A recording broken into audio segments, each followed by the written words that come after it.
Now, Barry, congratulations, county champions 2021. I suppose for Kilmallock standards, a long time coming. Yeah, I suppose you look back in the early 2000s and we had 10, 12 and 14. Probably got knocked out in semi-finals, the years in between.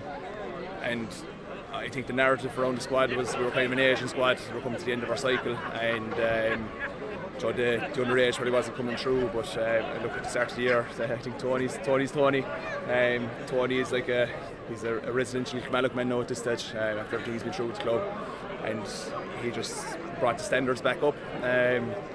Things like being early for training, if you were 15 minutes for training, you were late, things like that, and the standards rose, and we said we'd just buy into it and just go for it and see where it takes us. And as you said to Hughie there, we went from being a puck for ball away from relegation to the county final, and so we were there and we said, look, go for it and see what happens, and we got a nice performance, so it was great. Do you think you were nearly written off before a ball was pucked, just talking about maybe some critics and some maybe hurling fans? No, and look, to be fair, by our standards, we conceded probably 11 goals across the early rounds, so Liberty's put 5 past us, Doon put 2 past us last day.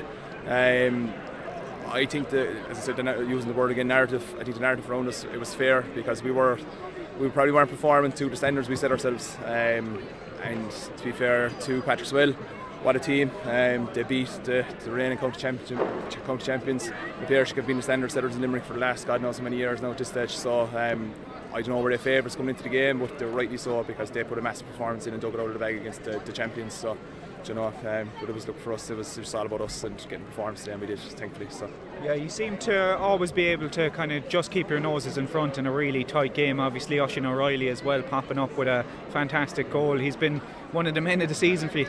Yeah, it was great for Oisín. He's after putting 3 big performances together in a row there now for us, 2 man in the match displays in a row, and it's just super proud of him. I've been a cousin of mine as well. It was great to see him do that, because he's a fantastic player, fantastic team player and athlete as well. So yeah, just credit to him and guys like that, and even the older lads there like Gavin holding the ball up when we needed it, Hall Hoolan popping up with frees, nerves of steel there, fill up at the back, so you could go around the whole 15, whatever coming off the pitch, everyone put in that performance, and everyone, as I said, bought into the start and went for it, and we got the reward out of it, thankfully. So. And a favourite competition of your own now up next, Munster Club Championship. I'm sure you'll relax, reset. I know you've a bit of a holiday to go on, and then you'll come back and kick into that. Yeah, it's mad to think, again, going back to what we said, you were a puck for ball away from relegation to county final winners, now looking forward to the Munster Club campaign. Kilmallock is a proud hurling town, and there's a lot of tradition there, and a lot of tradition in the Munster Club as well, so we'll come back knuckle down.